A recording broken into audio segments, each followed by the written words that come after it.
Hi, do you see this happy little guy?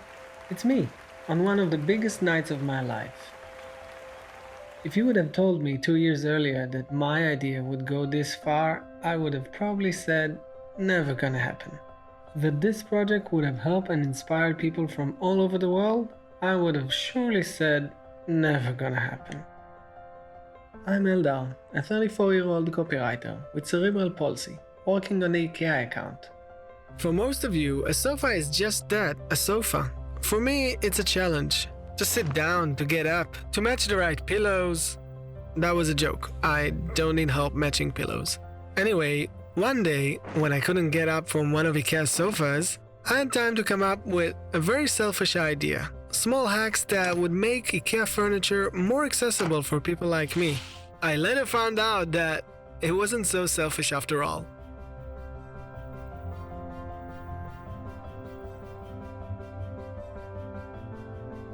He came with this very simple and brilliant idea for an IKEA brief. Let's make small changes on the IKEA furniture so that people with disability would be able to buy them. I was thinking, great idea. But changing IKEA items, never gonna happen. It's a global brand. After a short research, we realized that Eldar's story is the story of 10% of the population. IKEA is a retail brand. Bottom line, they care about sales and getting traffic to their stores. And we're constantly focused on enlarging these two pillars. But we're also doing a lot of work in order to enhance their ability to provide solutions to everyone, everywhere. So we go back to the core values of IKEA, and their motto is creating a better life for the many. 10% of the population is not included in that many. So we thought about changing it to creating a better life for everyone.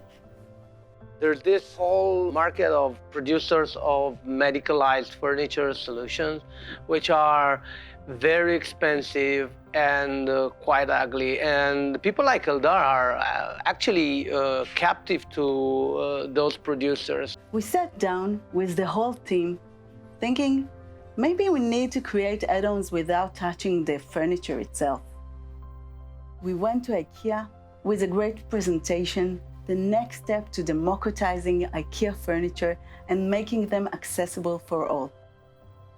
We presented to them 6 times, and then there was a big presentation, and they got back to us after a month or so and said, listen, okay, it's a great idea, it's gonna be mind-blowing, the brand will explode and everything, but it's not gonna happen. It's too complicated, we have too many projects now, it's not on our schedule, it's not in the guidelines, not gonna happen.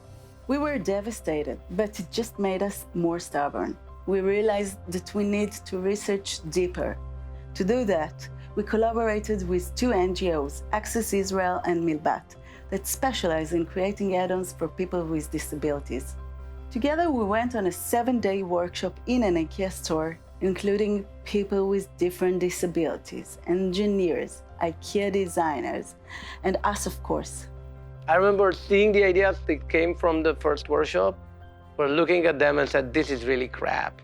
This is never going to happen. They were actually creating a special aisle in the IKEA store, which was dedicated to people with special needs. And that was not the spirit of the initial idea that Eldar had. The spirit was, we need to treat people with special needs the same as everyone else.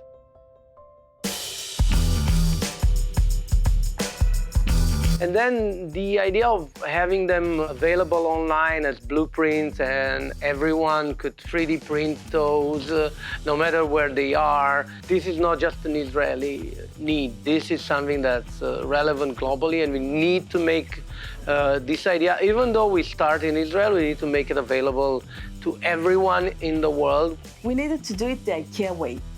Very simple, clean lines, and minimalist design, but also affordable.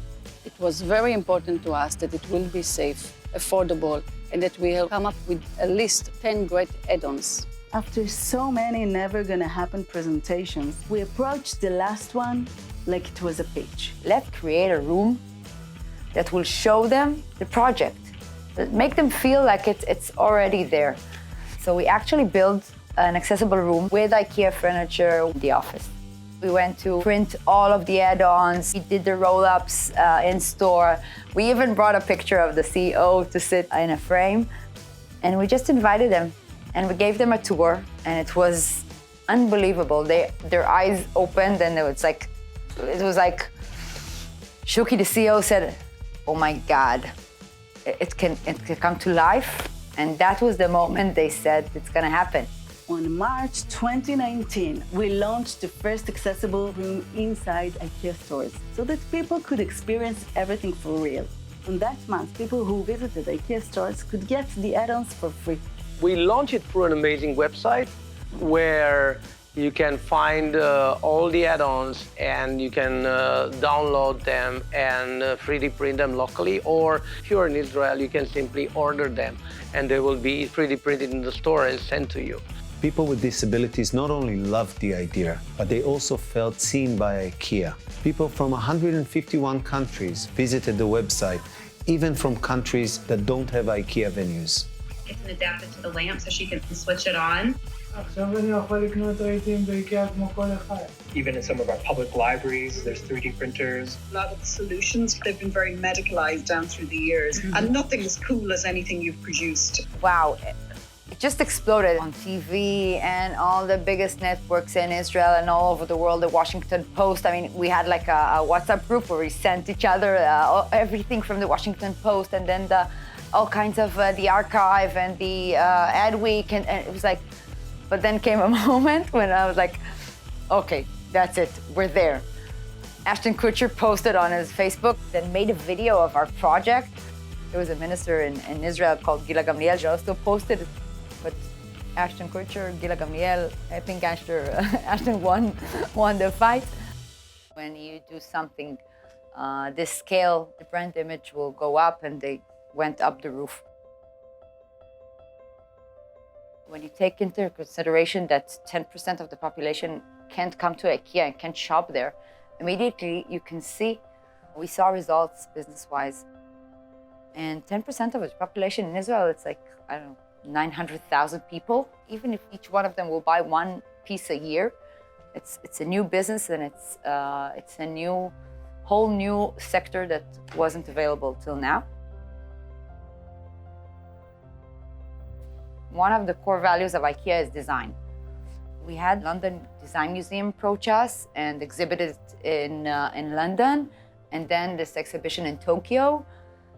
But the highlight was the Helmut Sweden IKEA Museum that only shows the most amazing projects of IKEA around the world. It's very, very uncommon to be there. It makes us proud, but it's also business, it's also the brand, it's also for the business of the client concerning his franchising with Sweden.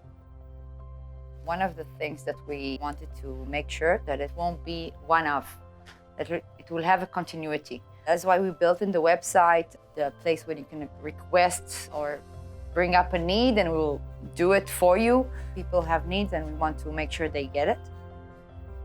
We've already sent a mouse holder pen to a paralyzed woman from Texas who 3D printed it and attached it to her IKEA desk.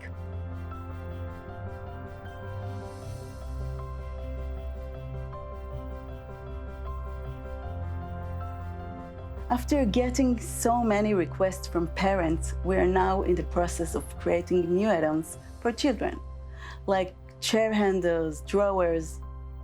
We also got requests to translate the website, and we're translating it to German, to Russian, and to Arabic. The first is great insight. We started the project from a small but amazing truth about a world that no one has yet to dive into. Diversity is the key to great insights and great ideas and different thinking from what you are used to. You bring your world, but when you hire diverse people and different people, you will be much more powerful. I hired Eldar because he's brilliant. Nothing to do with his condition. He's a great genius and he has great insight, and I think that his condition maybe helps us to look at the world in a different way. We are busy talking too much. No, he's looking and he's seeing other difficulties and he's bringing them into the room and into the work every day. Doing this, we can not only serve people better, but also grow our clients' business. It opened IKEA to a new market. And with 10% of the population, we've seen a huge growth in the products that were addressed by the add-ons. That is the pinnacle of our work, when what we do is great for the people, but also great for the business. Teamwork and diversity of insights, that's how the magic happens. The fourth, solve something real. We didn't make up a problem. We solved a real problem in the world. The last one, and my favorite, is never say never. Keep on going until you make it perfect, because it's gonna happen. Every night before I turn off my mega switch, I think to myself, if I can make this happen, I can make anything. I don't really say it. I usually turn off the light and go to sleep.